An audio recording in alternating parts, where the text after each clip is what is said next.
Yesterday was a very big day, and one of the major reasons was because of Bethesda's press conference. And we're going to start things off with a man who dropped the mic, picked it up, and dropped it a couple more times yesterday.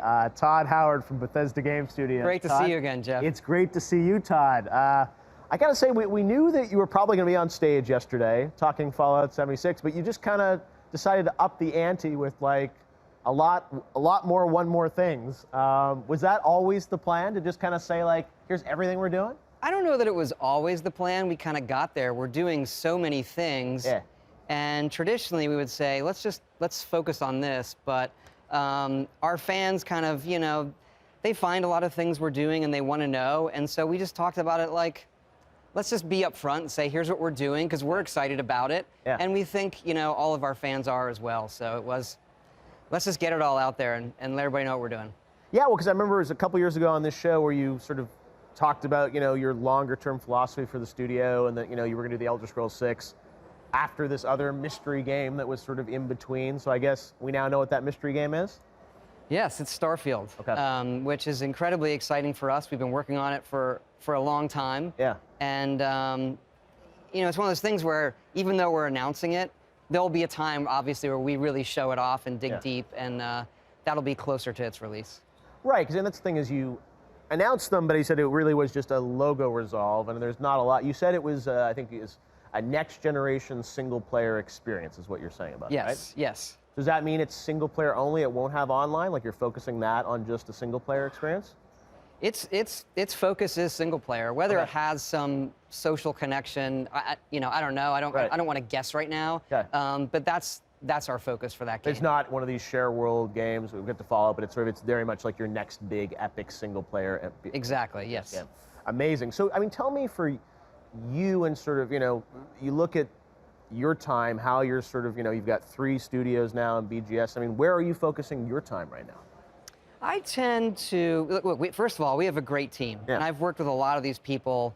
The average time is over a decade. Yeah. And they really know their stuff. So it doesn't take me kind of digging in the weeds on everything. Yeah. I tend to spend my time up front when we're doing a game, creatively, what is this going to be? And then as it's coming in, Fallout 76 right now is dominating our studio's bandwidth because that's the game that's coming out. And we have more people on that project than we've ever had on any project. But then the mobile game, Blades, is it's amazing. And that's an awesome team. Most of them are in Montreal, but we also do work in Rockville on that game. Yeah.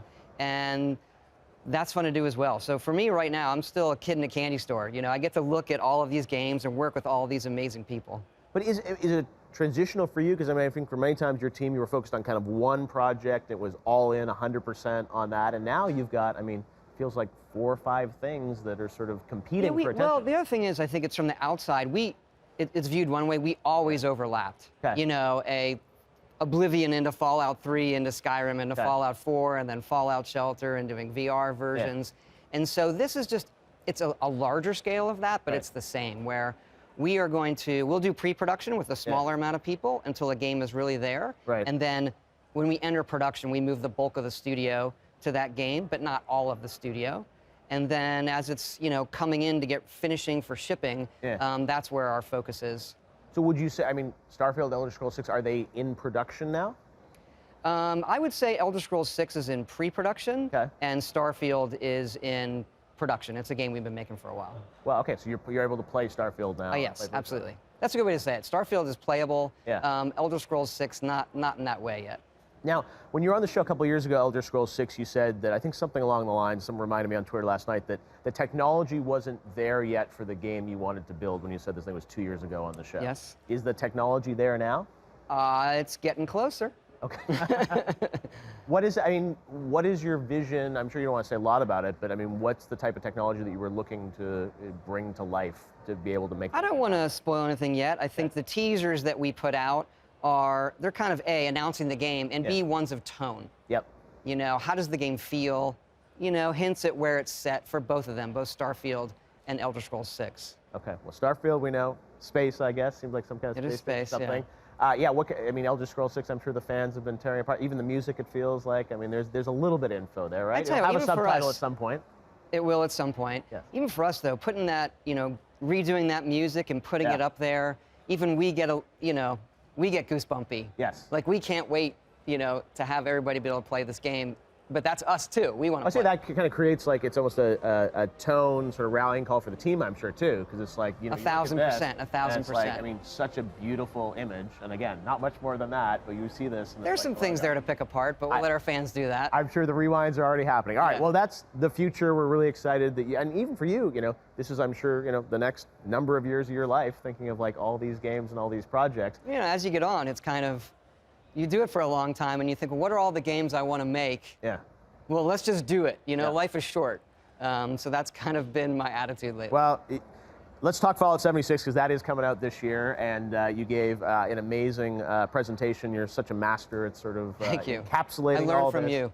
Oh, stop, please. On Well, it was really special, and I wanted to, a lot of people online had a lot of questions about the game. Just so people know, it's not playable here at E3, so sort of what we saw is what we saw, right? Correct. But a lot of people are kind of wondering now, the fact that you're doing more of this sort of share world experience, and you said, hey, you can play solo, but a lot of people were asking me, it's like, can I play offline?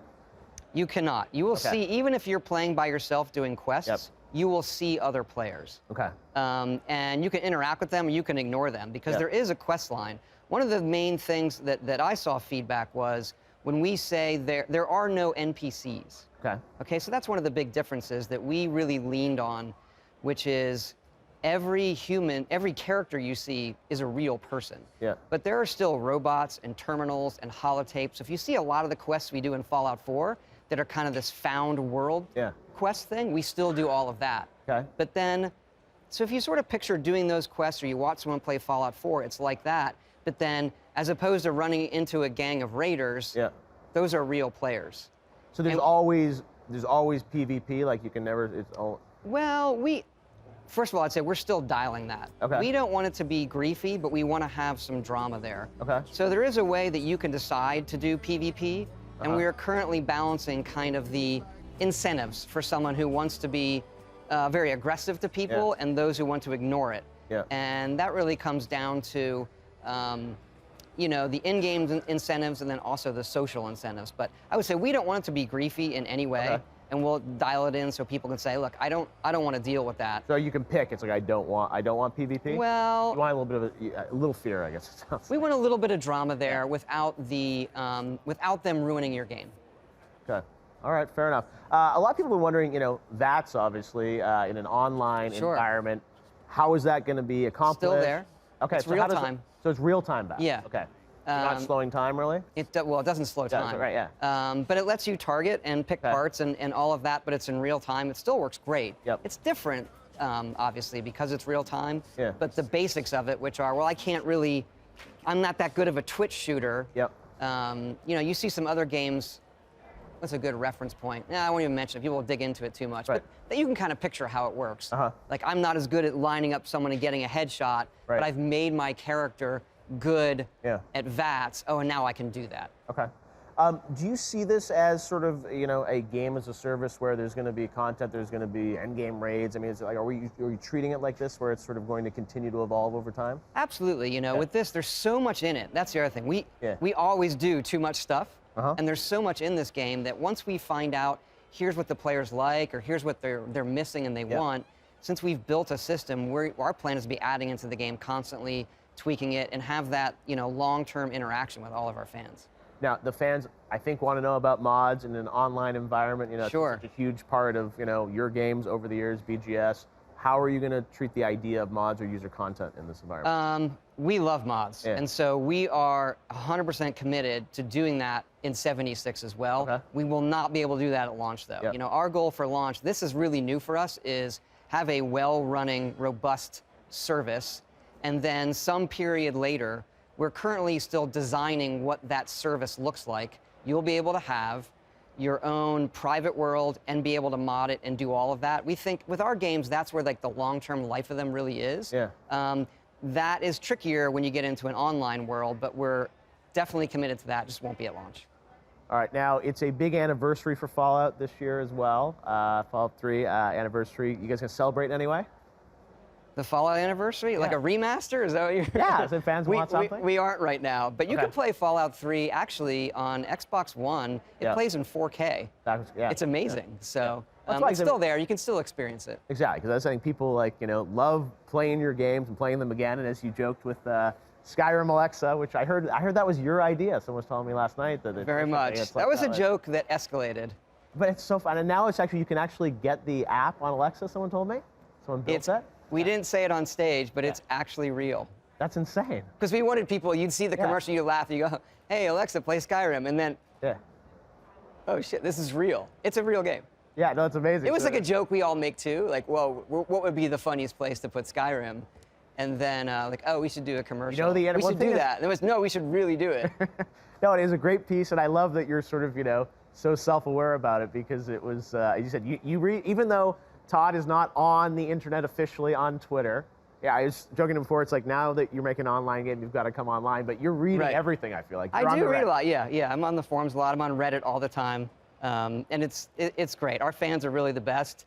They give us crap for the things we do wrong when we deserve it, and they embrace us when we do great things. Well, what I think is so exciting coming out of yesterday was that DGS, sometimes you guys would go away for a number of years and disappear, and it feels like now so many projects, it's like you guys are going to be more present more often in our lives. We would like to be, even like we go away for those periods, and it's, we do it because we have to, but we don't enjoy that. We'd like to have more things coming out, and these games show that. And that's what was cool, because typically you've gone in this mode of like, we'll announce the game and ship it 6 months later, and now, with some of these, especially new IP, it feels like are you going to be a little more open now about sharing things on these games earlier, like something Starfield? Like, is it going to be like, hey, when we talk about it again, it's going to ship in 6 months? I don't know. I think I still think when you really want to show a game, have it come out as soon as possible. Yeah. What we do in between, I still think is up in the air. This is kind of like new for us to do what we did, so I don't want to promise anything, because I honestly don't know. First New World, 25 years. Yeah. That must be exciting, though, for the whole team, It's incredible. It's incredible. I mean, look, Elder Scrolls and Fallout are just amazing worlds for us to play in. But when you're doing those, you are looking back, like, how do you want to reinterpret, X and Y?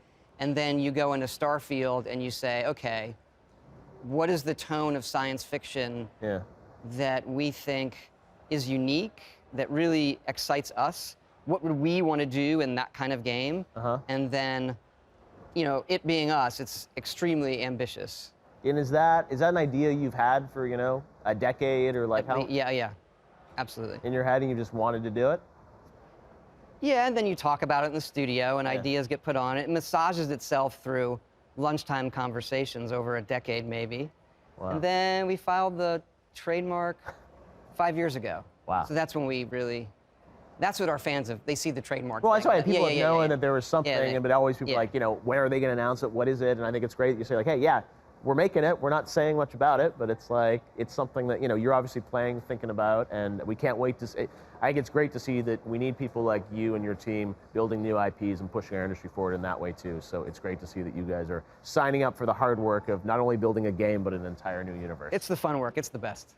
Todd, I got to say, it was an amazing moment last night. I didn't even know you were going to drop that much yesterday. I saw you at the hotel. I'm like, you're going to be a big day. And it's like Xbox stage, so much stuff at Bethesda. I told you, I'll be up there for a while. Like, get comfortable. No, but it was, I remember, I think it was Fallout 4. It was like, it was like a 37-minute presentation that you did a couple years ago, and that was amazing. And to come back with this and not just talk about 76, but all those other projects was incredible. So thank you so much for a lot of work by the whole team. Yeah, no, you have an amazing team, 3 studios. 3 cities, and we'll look forward to playing Fallout 76 November, right? It is. And beta sometime before that, right? Yeah, we're still figuring out the exact timing, but it'll be before that, obviously. Awesome. All right. Well, a big year and a big couple years, I guess, ahead. Yep. Todd Howard. All right. Thank you so much for joining us, Todd. Thanks for having me. Great seeing you again. We'll see you again soon.